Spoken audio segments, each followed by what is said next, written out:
프로김쌤입니다. 수능 특강 영어 25강 대신 대비 들어가 보도록 하겠습니다. 자, 1교시는 게이트웨이, 그리고 1번, 2교시는 2번, 3번 이렇게 나눠서 강의 진행할 테니까 여러분들 지겨워하지 말고 끝까지 강의 들으시면서 필기 잘하시고 복습 꼭 해주시기 바랍니다. 25강의 게이트웨이 첫 번째 줄이 그래 주제문이다 라고 생각하시면 돼. 창의성이라고 하는 것은 일반적으로 정의되어진대. 무엇으로서 생각을 만들어내는 것으로서. 뒤에가 중요하다. 빈칸으로 들어갈 수가 있는 것입니다. 이쪽 부분이. 왜 그러냐면 both A and B를 적어서 A와 B 둘 다야 novel이라고 하는 것은 새로운, 그래서 original, new라고 되어 있죠. useful, appropriate, 그 다음에 feasible 이렇게 유의어를 적어놨다. 그러니까 새로우면서 유용해야 돼. 창의성은 새로움과 플러스 유용성이 함께 있는 것이 창의성이다. 달리 말하면 이 둘 중에 하나가 없어지면 창의성이라고 할 수 없다 이거지. 그 다음이 바로 그런 얘기로 이어진다. 생각. 자, 새로운데 유용하지는 않은 생각은 are irrelevant, 관련이 없다, 중요하지 않다 라고 되어 있죠. 그래서 ideas are 이렇게 수의 일치 잡아두시고 그 다음에 irrelevant, of이 문제로 나올 수가 있겠더라. 관련 없는으로 가야 돼. 왜냐하면 얘는 새롭기는 한데 유용하지 않으니까. 유용하지만 새롭지는 않은 아이디어. 얘도 특별한 것이 없다. 눈에 띄는 것이 없다 이거지. 자, 수의 일치는 이렇게 좀 잡아두시고 그 다음에 중간에 관계대명사절이 들어가 있다는 거 똑같은 형태니까 여기서 문제를 내지는 않겠습니다만은 그래도 여기서 의미를 좀 잡아주시기 바란다. 자, 독창적이지만 쓸모없는 아이디어는 무의미하고 쓸모는 있지만 독창적이지 않은 아이디어는 특별할 것이 없다. 여기서 눈에 띄지 않는, 중요하지 않는, 특별할 것이 없는. 됐죠? while은 반면에 정도로 잡으면 되겠지. 양보부사절 그런 접속사. 이러한 정의가 널리 사용되어지지만 연구에서 창의성의 중요한 점이 is 종종 무시되어진다. 이게 뭐냐면 빨간색으로 밑줄것과 generating creative ideas rarely is the final goal. 창의적인 생각을 만드는 것이 주어, 그 다음에 is 동사. 최종 목적이 아니다. 그러면 여기서 마찬가지 주제를 암시하는 내용을 쓰고 있다. 창의적인 생각만 만드는 게 중요한 게 아니야. 최종 목표가 아니다. rather, 오히려 밑줄 긋고 순서 문제 잡아줍니다. 쌤이 순서 문제 풀 때 중요한 게 있다라고 했다. rather이나 however나 instead 같은 접속 부사가 앞에 나와 있을 때 앞문장에서 뭐를 찾아라? not을 한번 찾아봐라 라고 얘기를 했어.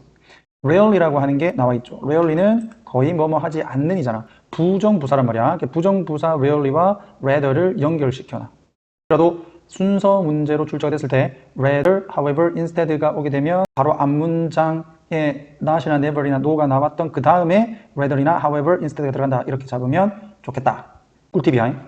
성공적으로 문제를 풀거나 혁신을 하는 것은 이게 파란색으로 밑줄 끈 이 부분이 to 부정사의 명사용법으로 주어, 그 다음에 requires, s 붙는 거 보이지? 성공적으로 문제를 풀거나 성공적으로 혁신을 하는 것은 요구한다. 한 개 또는 여러 개의 좋은 아이디어들을 요구한다. 근데 이러한 아이디어는 주격 관계대명사가 수식을 해주고 있다. 그지? 실제로 작동을 하고 그리고 더 낮게 작동을 하는 것이다. 뭐보다? 이전의 접근법보다. 새로운 방법이다 라는 거죠. 효과가 더 있다라는 거야.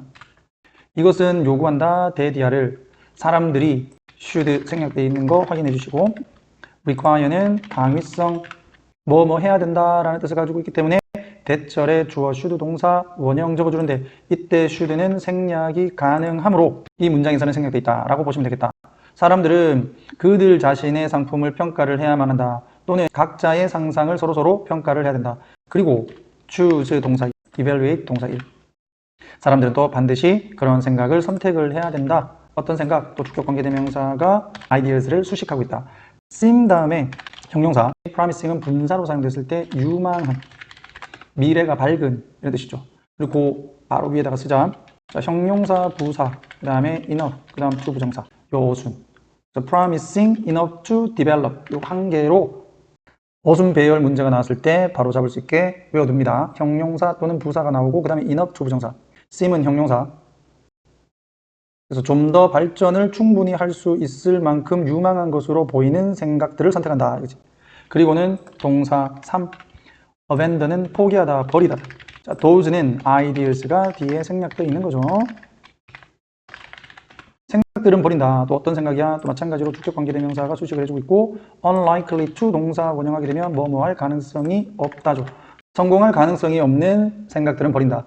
그래서 being creative, 창의적인 것은 does not stop, 멈추지 않는다. 어디에서? 빨간색으로 밑줄 끄라. 생각을 만드는 데서 멈추지 않는다. 조금 전에 나왔던 말하고 동일하다. 창의적인 생각을 만드는 것은 거의 최종적인 목적이 아니다. 목표가 아니다. 이거죠. 그래서 아이디어를 만드는 데서 창의적인 것은 멈추지 않는다. 창의적인 생각을 만들 수 있는 능력은 주어 is essentially, 필수적으로 소용이 없다. 만약에 이런 생각들이 결과적으로 die a silent death, 그러면 조용히 죽다. 조용히 죽어버린다면, 즉 상으로 되지 않고 조용히 죽어버린다면 창의적인 생각을 만들 수 있는 능력은 아무런 소용이 없다. 그것을 성공적으로 응용을 하고 활용을 할 수 있을 때 진정으로 창의적이라고 볼 수 있다. 자, 서로 결론 요약해 봅시다. 자, 창의성은 새롭고 유용한 아이디어를 만드는 것으로 일반적으로 정의가 되어지지만, 자, 아이디어를 만들어내는 것만으로는 충분치 않고 실제로 효과적인 아이디어를 평가하고 선택하는 과정이 필요하다. 그러므로 창의성은 단순한 아이디어 생성에서 멈추지 않고 실행 가능한 아이디어로 발전시켜야 의미가 있다. 자, 창의성은 does not stop, 멈추지 않는다. 생각을 만드는 것에서 요구한다. 선택하고 발달시키는 것을 유망한 생각을 했습니까? 25강 1번 내용 들어가 보도록 합시다. 너의 아이들에게 conveying이 주어다. 여기서 values를 주어라고 잡으면 안 돼요. 수의 일치 딱 잡아둡니다. 가치를 전달하는 것은 복잡해진다. 무엇에 의해서? 사실에 의해서. 여기서는 끊어주고. 자, 어떤 사실이냐면 본격의 접속사 that 나오네. 그 다음 관로보다는 이걸로 표시하자. What you think you are teaching them. 요까지가 주어다. is 동사. 보어는 뭐예요? what부터 시작해서 you까지 보어 되겠다. what이나 관계 대명사 같은 것을 썼을 때 뒤에 주어를 줬고, think, suppose, imagine과 같은 동사들을 뭐라고 하냐면 생각하다라는 개념이라서 사유동사라고 하거든. 그래서 이런 사유동사가 나오게 되면 얘는 삽입이다라고 생각을 하시면 돼. 얘 빼고 생각하세요. 그럼 뒤에 동사, 이 뒤에 보면 동사가 나온다든지 아니면 주어 동사가 나온다든지 할 거야. 그러니까 이거 같은 경우에도 지금 you think를 여러분들이 우선 괄호를 한번 쳐주고 그 다음에 뒤에 주어 동사 나온 거 보이지? 됐나? 그래서 네가 생각하기에 네가 그들에게 가르치고 있다라고 생각하는 것은 항상 그들이 너로부터 배우는 것은 아니다 이 말이야. 됐죠? 그럼 이게 왜 what이냐? 지금 앞에 있는 문장 주어 역할하는 명사절에서는 them이라고 하는 거는 간접 목적어고 뒤에 직접 목적어가 없다. 그래서 이건 뒷문장이 불완전한 거고요. 주격 보호 역할하는 명사절에서는 learning 다음에 목적어가 없다. 그래서 얘도 불완전한 거다. 자, 이러한 불일치, 단절은 발생을 할 수 있다. 왜냐하면 당신의 행동이 may not always be clear. 항상 분명하지 않을 수도 있기 때문에 당신의 아이에게. 그리고 근거 제시를 들어줍니다. 예를 들면 당신의 아이는 당신이 일을 열심히 하는 것을 볼 수도 있다. 당신의 career, 직장에서, 당신의 경력에서. 문법 하나 잡고 가자. 지각동사 목적어, 현재 분사 또는 동사원. working 이라고 하는 부분이 목적격 보어, being이라고 하는 게 목적격 보어. 그러니까 당신의 아이는 당신이 당신의 일에서 최선을 다해서 열심히 일하는 모습을 보고 그리고 금전적으로 보상을 잘 받는 모습을 볼 수도 있다. 당신의 노력 덕분에. 당신은 아마도 생각을 할 수도 있어. 접속사 대디아를 한번 끊어주고 they are getting 여기서 또 걸로 닫아줍니다. 자, 그들이 얻고 있는 메시지는 주어 is 동사 접속사 that. 네가 열심히 일을 한다는 것이다. because of your passion for your work. 너가 너의 일에 대한 열정을 가지고 있기 때문에. 됐어. 그러나 이건 네 생각이고 아이들의 생각은 다를 수도 있다는 거지. 그들은 실제로는 be getting the message. 메시지를 얻고 있을 수도 있어. 어떤 메시지? 동격의 접속사. 뒷문장 완전이에요. 네가 열심히 일을 하고 있다. 왜냐하면 돈이 너에게 중요하기 때문에. 너는 아이들이 일에 대한 열정 때문에 당신이 열심히 일한다는 메시지를 얻을 거라고 생각하는데 애들은 너는 돈이 중요하니까 열심히 일하지 라는 메시지를 얻을 수 있다고. 결국에는 이런 불일치가 발생을 한다는 거예요. 분명히 이러한 다른 가치는 순서 문제로도 나올 수 있겠지. 두 개의 다른 가치가 언급돼야지 이 문장이 들어갈 수 있는 거다. 발생을 할 수 있다. depending on은 뭐뭐에 따라서. 자, how they interpret your messages. 그들이 어떻게 너의 메시지를 이해를 하는가에 따라서. 자, this is why. so로 잡으면 되죠. this is why는 because는 뒤에 원인이 오기 때문에 조심해 줍니다. 여기서는 사용되면 안 돼. why는 뒤에가 결과의 개념이다.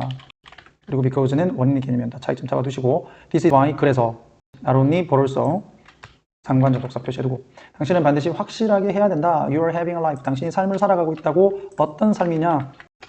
주격 관계대명사. expresses your values. 당신의 가치를 표현하는 삶을 살아가고 있다는 점을 분명하게 해야 되고 그뿐만 아니라 periodically 주기적으로 ask yourself. 당신 자신에게 물어봐야 된다. you 하면 안 되겠죠. 제2대명사는 주어와 목적어가 같을 때 사용하는 것이므로 여기서 질문은 네가 네한테 하는 거니까 yourself라고 하는 게 맞다. 그 다음에 여기서 yourself는 간접 목적어고요. whether 절이 직접 목적어다. whether는 인지 아닌지로 해석을 하면 된다.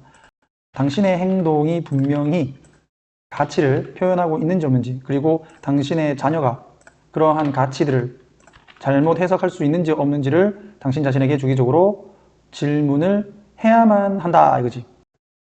또한 당신의 자녀에게 간접 목적어, 직접 목적어 What value messages 어떠한 가치 메시지를 they are getting from you 당신으로부터 그들이 얻고 있는지를 물어봐라. For example, 예를 들면 너는 아이들에게 질문할 수 있어. 왜 아빠가 열심히 일한다고 너는 생각하니? 이렇게 직접 물을 수도 있다는 얘기죠.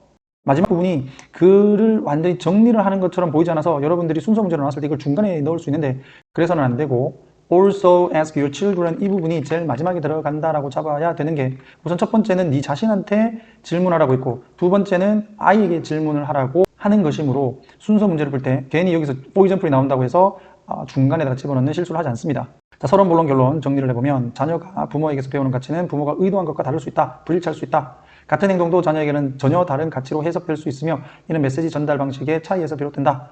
결론, 부모는 자신의 삶이 어떤 가치를 전달하고 있는지를 돌아보고 자녀가 어떻게 받아들인지를 확인해야 된다. 영어 주제문, 한글 주제문 똑같으니까 영어 주제문 볼게요. 부모는 반드시 명심해야 된다. 조심해야 된다.